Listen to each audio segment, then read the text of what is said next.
আসসালামু আলাইকুম। আজকে আমি গুঁড়ো দুধ দিয়ে কিভাবে পুডিং তৈরি করি সেটাই আপনাদের মাঝে শেয়ার করব। তা প্রথমে আমি দেখেন কেকটি এতটা সুন্দর হয়েছে যে আমার বাচ্চারা কতটা ডিস্টার্ব করতেছে, তারা আমাকে কাটতেই দিচ্ছে না।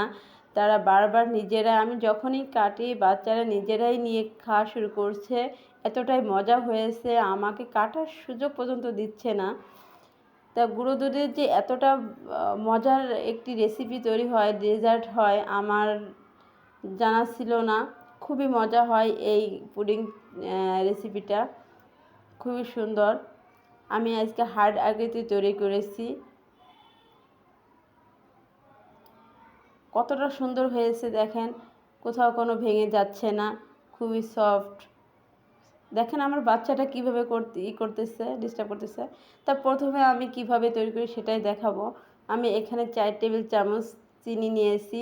যখন একটু চিনি গলে গলে আসবে তখন আমি নেড়ে চেড়ে দিব।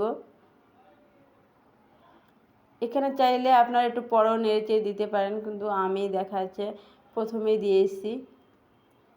ভালোভাবে নেড়ে চেড়ে নিতে হবে।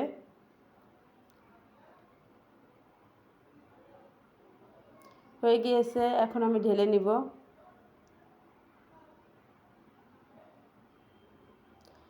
আমি মোল্ডে ভালোভাবে ঢেলে নিব, সমস্ত জায়গায় যেন পৌঁছায়। এখন আমি চলে যাব মূল উপকরণে। এখানে আমি প্রথমে 2টি ডিম ভেঙে নিয়েছি, একটি ডিম ভেঙে নিয়েছি। এখন আমি আরেকটি ডিম ভেঙে দেব। আমি আজকে 2টো ডিম দিয়ে পুডিং তৈরি করে দেখাবো। দিয়ে দেব এখানে প্রায় 5 টেবিল চামচ আমি চিনি দিয়েছি। আপনারা চাইলে এখানে 3 চামচ দিলেও হবে।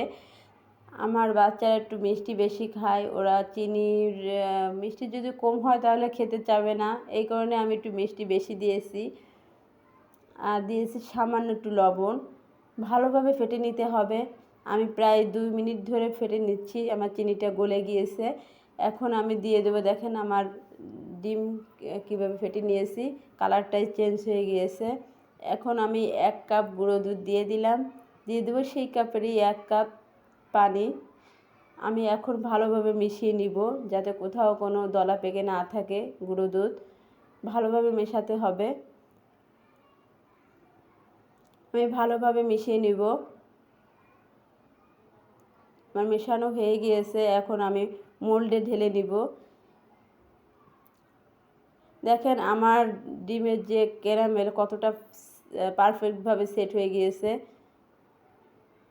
এখন ছাঁকনি দিয়ে ছেঁকে নিব। ঢেলে নিলাম, কোথাও কোনো দলা পেকে নাই। দেখেন কত সুন্দর হয়েছে। এখন আমি চুলায় চলে যাব। এখানে আমি পাত্রে একটি স্ট্যান্ড বসিয়ে দিয়েছি, দিয়ে দিব প্রায় 2 কাপ পানি। স্ট্যান্ডের দেখাচ্ছে পুরোটা তলিয়ে যাবে না, সামান্য একটুই থাকবে, ফাঁকা থাকবে। বসিয়ে দিলাম সেই ডিমের পুডিং। এখন ঢাকনা দিয়ে ঢেকে দিব, যাতে পানি না পড়ে পুডিংয়ের মধ্যে। এই কারণে আমি প্রথমে একটি ঢাকনা দিয়ে ঢেকে দিলাম, তারপরে কড়াইটি ঢেকে দিয়েছি। আমি এখানে প্রায় 17-18 মিনিট পর আমি ফিরে আসলাম। দেখেন পারফেক্ট হয়েছে, কোথাও কোনো লেগে নাই পুডিং। এখন আমি কেটে নিব। প্রথমে আমি ছাড়িয়ে নেব চারপাশ দিয়ে। হার্ড আকৃতির পুডিংটা খুবই সুন্দর হয়। আমি এখানে এই পুডিংটি প্রায় 15 মিনিট না সরি আধা ঘন্টা আমি ডিবে নর্মাল ফ্রিজে রেখেছিলাম। কত সুন্দর হয়েছে, পারফেক্ট হয়েছে আমার এই হার্ড আকৃতির পুডিং। কত সুন্দর দেখেন, খুবই মজাদার হয় এই পুডিংটি।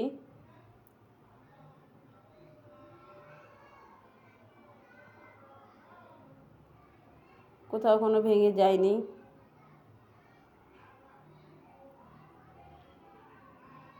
খুবই সুন্দর হয়েছে, মজা হয়েছে। আমার বাচ্চারা খাওয়ার জন্য বসে আছে আগ্রহ সহকারে। ভিডিওর প্রথমেই তো দেখাচ্ছি আমার বাচ্চারা কীভাবে ডিস্টার্ব করতেছিল। আমি কেটে কেটে ওদেরকে খাওয়াই দিচ্ছিলাম। আল্লাহ হাফেজ।